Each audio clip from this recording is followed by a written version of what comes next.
The glass didn't break all at once. First, it cracked. Then it spun in a circle. After that, it rolled across the floor until it gently bumped into the leg of a bar stool. That small bump was the last sound anyone heard. Jason Statham was already on the ground. His chest was moving up and down fast. One hand was holding the floor, and the other was holding his side. He wasn't crying. He wasn't talking. He was just breathing through his nose, like when something hurts a lot but not enough to scream about. The man who hit him fixed his jacket. He looked calm, almost like he was a little annoyed. His fists were still tight. His name was Declan Harrow, but no one said it out loud. Not the bartenders, not the people who lived there, not even the people who invited Jason. The music had stopped, not because someone turned it off, but because the bartender's hand had stopped in the air, right before touching the screen to play a song again. It was like time had paused. A woman near the music machine whispered to a man, but he didn't say anything back. The only thing moving in the whole bar was the fan on the ceiling. It was turning slowly, not caring about the scary moment happening below. Jason moved a little. His fingers touched the leg of a bar stool. Then, he pulled himself up in 2 slow moves. He stopped in the middle to breathe, not to look cool, but to stay awake. Some people had their phones out now, but they weren't taking videos. They just held their phones, like umbrellas they didn't want to open yet. A man by the door lifted his phone like he might film, but then he put it down. His face was red. He didn't know what to do. Harrow didn't look sorry. He looked bored. Not because he didn't care, but because he cared a lot about how nobody was stopping him. He looked around the room like he was picking food from a menu he already knew. No one looked like a danger. No one moved. The room was quiet, pretending it was safe. Jason spat to the side. A little drop of red hit the floor. Nobody cleaned it. Nobody moved. He looked up, not at Harrow but past him. There was a boy near the wall, about 10 or 11 years old. Too young to be in this bar, but not too young for Belfast. He wore a hoodie with sleeves too long and stood beside his big brother, who had stopped drinking in the middle of a sip. The boy's eyes were wide. He was staring at Jason like he was watching a movie that had gone wrong. Jason looked at the boy for a second. Just 1 second. Then he stood up. Slowly. Quietly. He didn't say anything cool or funny. Just stood up, even though his body hurt. He didn't look at Harrow. Harrow smiled in a mean way. Jason walked back toward the bar. He dragged his feet a little. Someone in the room made a small cough, not because they were brave, but because the quiet was starting to feel too loud. No one gave Jason a chair. No one gave him water. Even the people who brought him here, who had eaten dinner with him and shook his hand just an hour ago, didn't move. Like their friendship had an end date. Harrow finally talked. "Was that ballet?" he said loudly. It wasn't really a question. It was a mean joke. Jason blinked. Not because he didn't care. He was just taking it in. Then he took a breath and sat down. Harrow walked closer. First 2 steps, then 1. His jaw moved like he was chewing on anger and pride at the same time. He leaned in close, but not too close to get in trouble. "I asked you a question, mate," he said. Jason didn't move. His voice was quiet, so quiet that people had to lean in to hear him. "No," he said. Then he looked in the mirror behind the bar. He saw himself, tired, with a little blood on his lip, and shoulders not quite even. He nodded once, just to himself. Harrow stepped back, a little surprised. Jason let out a breath, not to be dramatic, just to keep going. The boy near the wall was still staring. He hadn't blinked once. In the corner of the bar, a woman moved. The only person to move since the punch. She opened her purse. Not for spray or a camera. She took out her phone. She didn't call anyone. She typed fast. Her thumb stopped for a second, then hit send. Jason didn't know it yet, but that message was already flying through the air. It was going to someone close, someone no one expected. It had been raining all day. Not heavy rain, but soft, cold mist. The kind of rain that makes the city feel tired. Jason got out of the cab by himself. His hood was pulled down. The bottom of his jeans were a little wet. No group of helpers. No camera flashes. He waved at the hotel workers to let them know he didn't want a picture. The fancy dinner was over. No news people. No hashtags. Just foldable chairs in a school gym that still smelled like old floors and chalk. The kids had big gloves on and big smiles. The mats on the floor felt like winning prizes to them. Jason knelt beside each kid. He helped them tie their gloves. He asked them their names, their favorite food, their dreams. He didn't make a speech. He looked them in the eyes. The program was called The Break Line. It was free boxing for kids who had no place to go after school, just back to noise and fear. Jason didn't just give money. He trained with the kids. He showed them how to move, how to stand, how to punch. The boys didn't know everything about him. They just knew he had been in movies and didn't mind getting hit during practice. They didn't know that he once slept on rooftops, that he used to get into small fights, that someone once called him nothing and meant it in a mean way. They didn't know that when Jason showed them how to breathe while punching, he was really teaching them how to stay safe, without getting hurt or hurting others. When the gym closed, the people running the event said, "Let's go to Kelly's. It's a real bar. No reporters, no fancy people." Jason thought for a moment. Then he said okay. He didn't wear the nice jacket they picked for him. He left it in his hotel room, hanging on a chair next to a speech he had written. He had practiced the speech, printed it on nice paper, but he didn't want to read it. He didn't want to be the special guest at the International Martial Arts Summit tomorrow. He didn't want to stand under a bright light and talk about self-control and respect. He had done that before. People clapped, took his words, and turned them into headlines. But every time, it felt like the story belonged to someone else. Every time he walked off stage, the clapping felt more like people staying away, not coming closer. This trip was supposed to be different. No interviews. No fancy lights. No news. Just kids and gloves. Maybe one quiet drink. So when Jason walked into the bar that night, he wasn't Jason Statham, the movie star. He was just a man trying not to be noticed. But being known has its own way of finding you. It has a smell. A weight. It only took a few people looking at him for the whispers to start.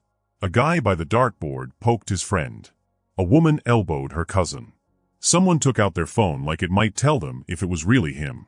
Jason sat at a corner table with two event people and a young coach named Jace.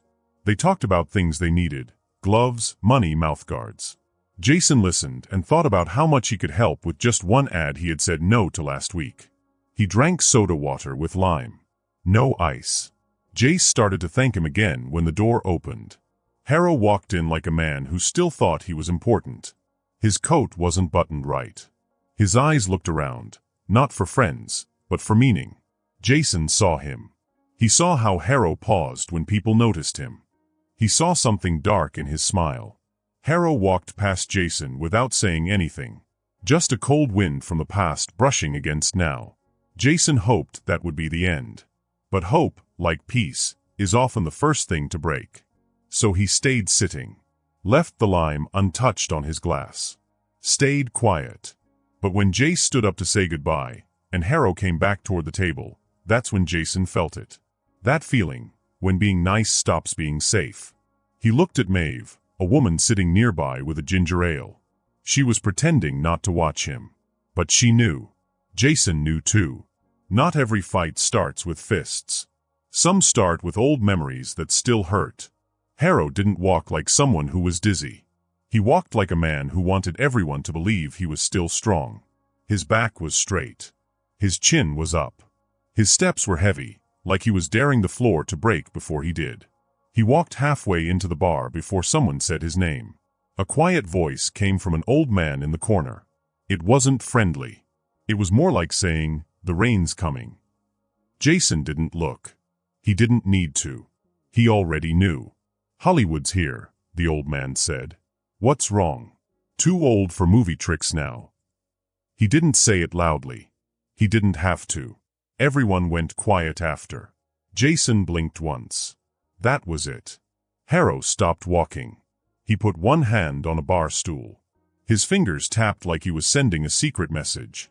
He smiled a little, but not at Jason. It was more like he was smiling at a joke nobody remembered. Jason stayed sitting. He looked calm. He still held the same drink. He hadn't touched the lime in it. Maeve looked up from her glass, then looked down again. She knew Jason wasn't the kind of man who yelled to get attention. He was the kind who let silence do the talking. Harrow took a deep breath through his nose. It sounded like a breath that carried old memories. "You know what they used to call me?" he asked. No one answered. Not because they didn't know, but because they didn't want to say it out loud. "Pound for," he said. "Belfast's best. 38 wins. 4 knockouts. 1 big fall on TV." He stopped. "Remember that one, Statham?" Jason tilted his head a little. Not a yes. Not a no. Just a quiet sign that he remembered. He had been there. He saw the fight. It was supposed to be fun. A fake match between an old local champ and a movie star. Big gloves. Short rounds. Everyone is smiling. But in the third round, something changed. Harrow was winning at first. Then he slowed down. He let himself get hit. He fell in a strange way. Everyone was confused. Jason remembered. He remembered Harrow's face when he stood up, like someone stole something from him and gave him cheers instead. It was fake. The newspapers said Harrow was being kind. They called it smart. He never fought again. Now Jason looked at Harrow and saw the same man from back then, still trying to leave that day behind. Harrow leaned closer on the bar stool. Too close. "Let me guess," he said. "You're here to help the kids. Give them gloves. Show them how to punch. Help them dream." Jason didn't say anything. Harrow laughed. It was a deep laugh, but it didn't feel nice. "You know what hurts the most," he said. "It's not the punches. It's pretending after." He pointed at Jason's chest. He didn't touch him. Just pointed. "They paid me to fall," he said. "Said it would look good. Helped the show. I didn't even get another round." Jason's jaw got tighter. Harrow stood straighter. "But you? You got everything. The looks. The voice.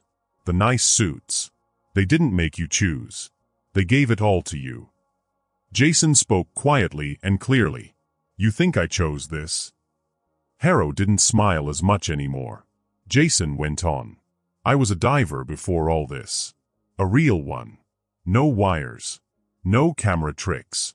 When I got my first acting job, they didn't give me lines. It just falls." Harrow stepped back a bit. The room felt different now. Jason stood up. Slowly. He wasn't threatening. Just standing. "I didn't steal your fight," he said. "I just never had a reason to fake mine." Harrow squinted. "So, you think you're better?" Jason looked at him. Not mad. Not scared.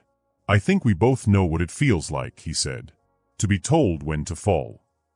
Harrow's nose flared, but something in his eyes changed. Not anger. Understanding. Then someone in the bar made a noise. A chair scraped. Someone moved. The moment passed. Harrow turned away, but his voice stayed. "You fell for them. I fell for money. Let's see what happens when no one's watching." Jason didn't move. He didn't speak. But his body was ready, not for a fight, but for the part of himself still trying not to give up. The pain in Harrow's voice wasn't about getting back at Jason. It was about being forgotten.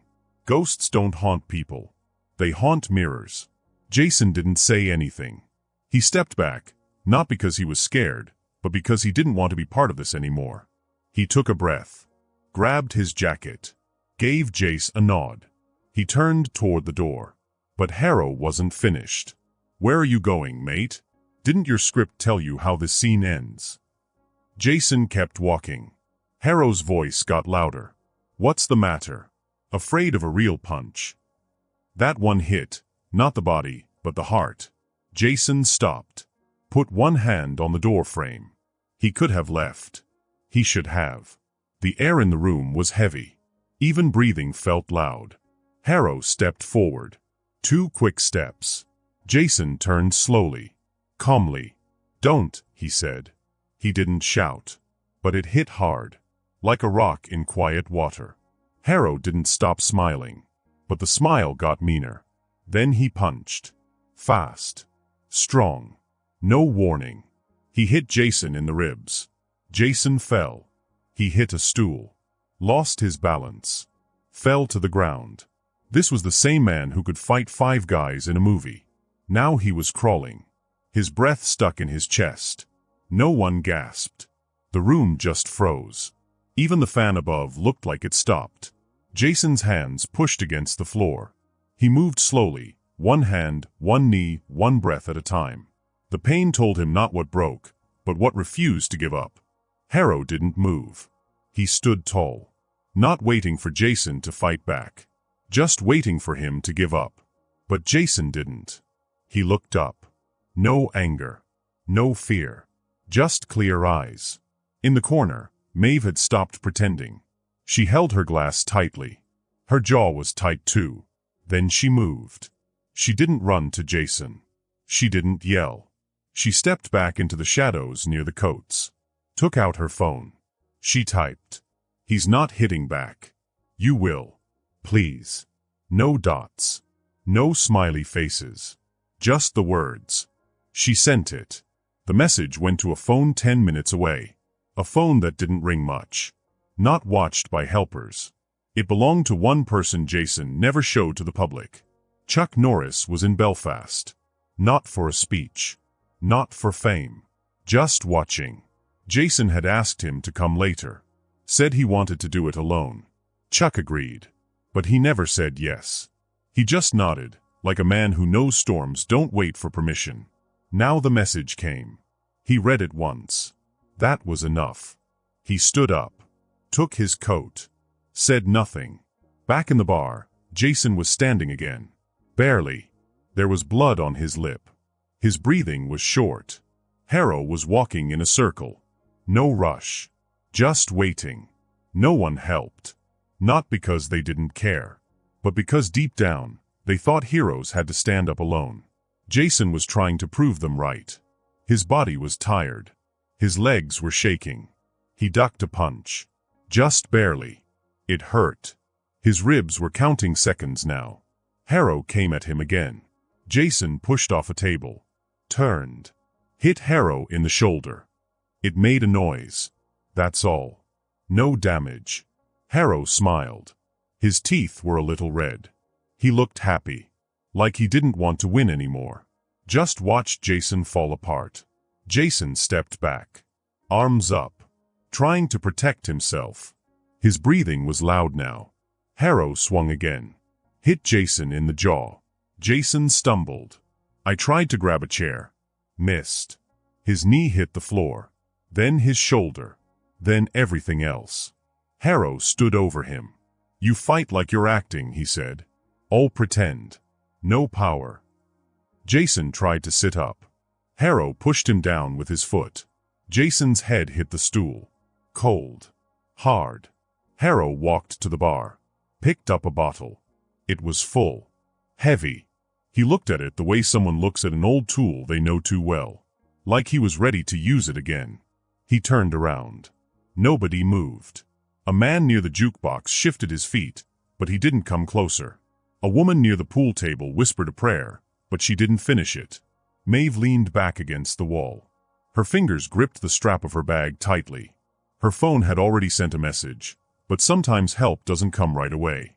Faith means hoping, not knowing.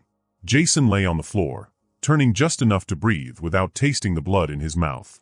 Harrow stood over him now, holding a bottle in his hand like a weapon. His voice wasn't teasing anymore. It sounded empty, like a balloon that had lost its air.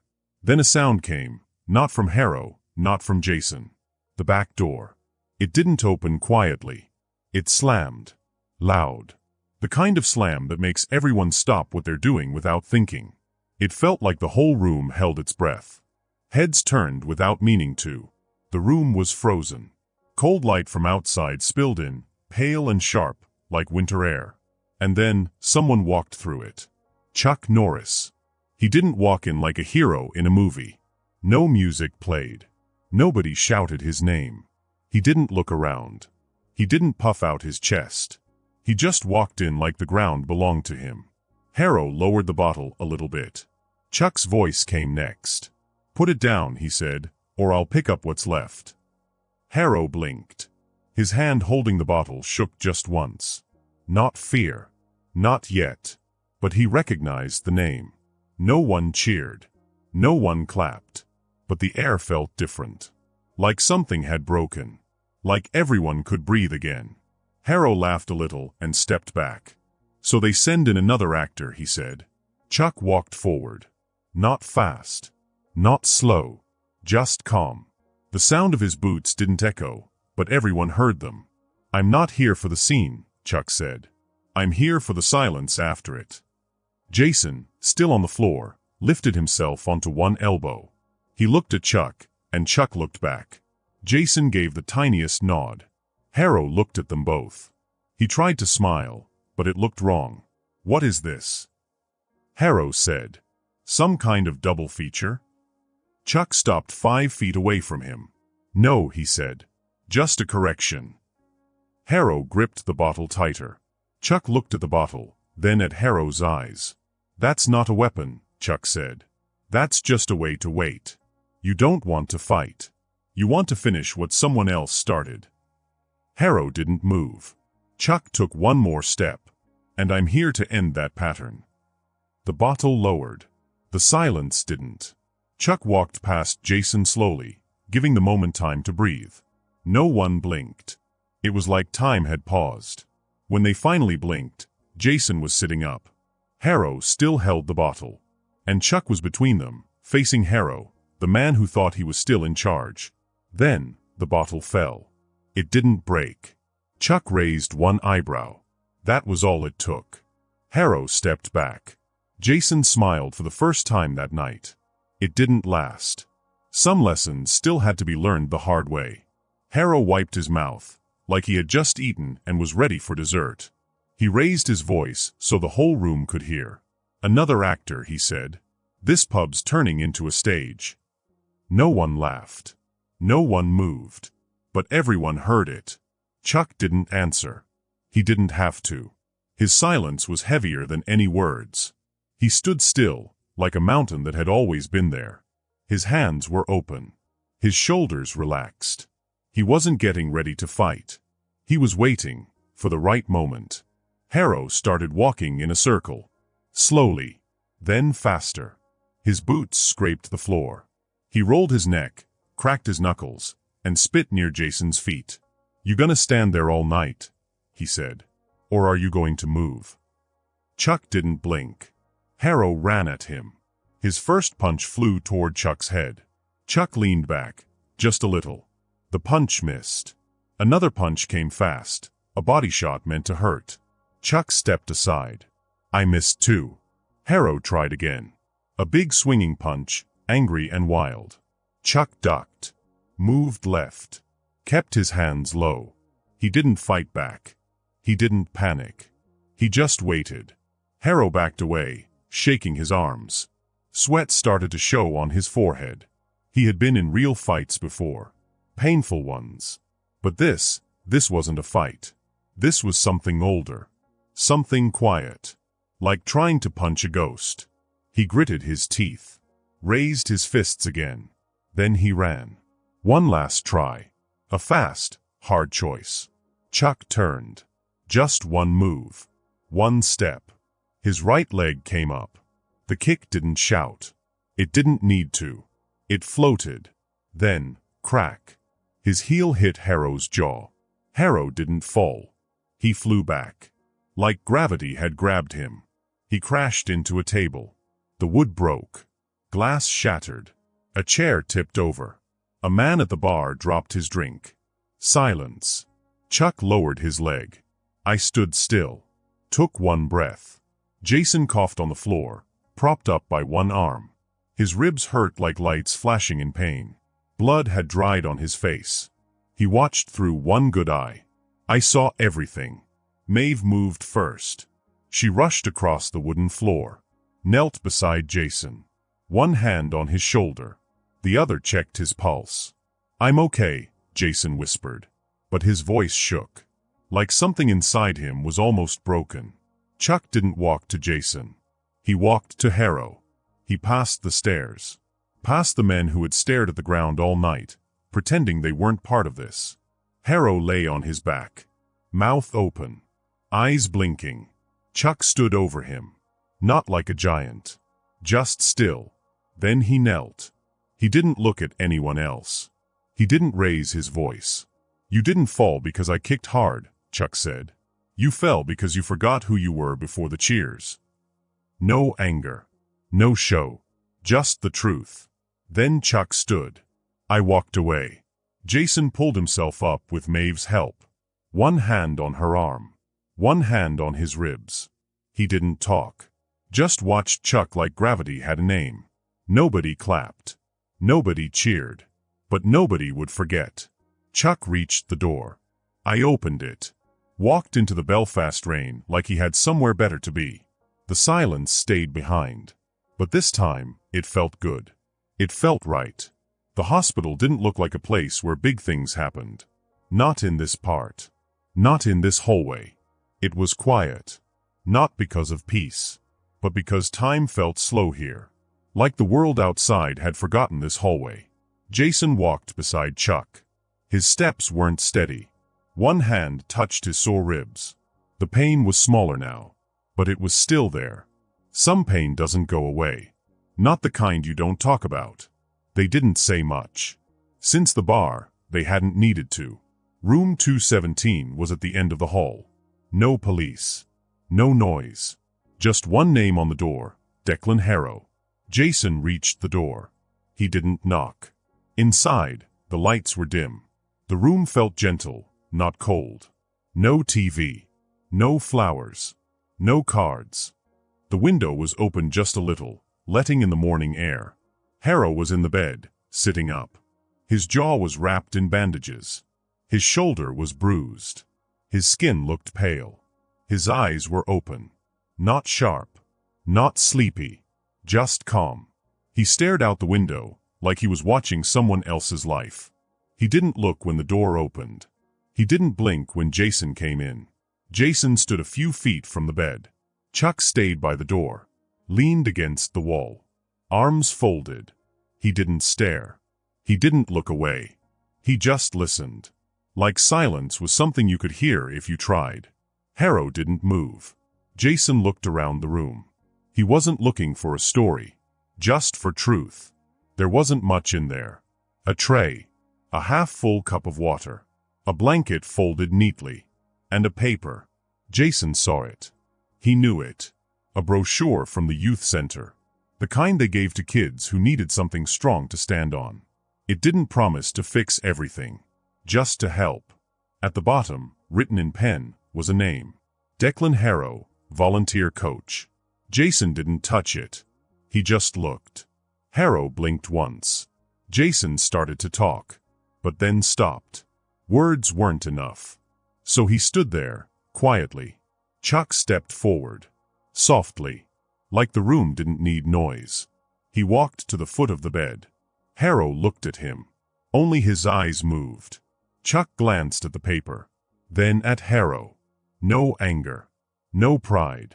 Just the quiet strength of a man who had seen many stories end too late. He leaned in, just enough to be heard. "You didn't lose that night," Chuck said. "You just believed the wrong audience." Then he turned and walked away. Jason stayed a second longer. He looked at Harrow, really looked. The man in the bed wasn't broken. Just empty. Like someone had taken the heavy thing off his chest and left him wondering what to do now. Jason nodded. No one saw. Not even Harrow. It wasn't for show. It was for goodbye. He followed Chuck into the hallway. They didn't speak. They passed a nurse. She moved out of the way, feeling the silence they carried. Outside, the rain had come back. It didn't crash. It whispered, like something soft that never truly left. A black car waited at the curb. Jason opened the door. But before getting in, he looked up. Not for answers. Just to know he still could. Then he got in. Chuck followed. He nodded to the driver. The car moved. The hospital disappeared behind them. If a camera had been there, it would have stayed. It would have looked through the glass of room 217. Seen the machines. I saw one man breathing steadily. It would have landed on the paper. The brochure. with a name written in pen. A name that didn't need to be famous to matter. 3 men had lived through that story. One learned to stand without fighting. One learned to fall without shame. One already knew exactly when to show up. Right when the silence needed to speak. Did you enjoy the story? I'd love to hear your thoughts. Share them in the comments below. If you had a great time, don't forget to hit subscribe and ring the bell so you're always in the loop for the next adventure. Thanks for joining me, and as always, stay curious, stay brave, and keep exploring.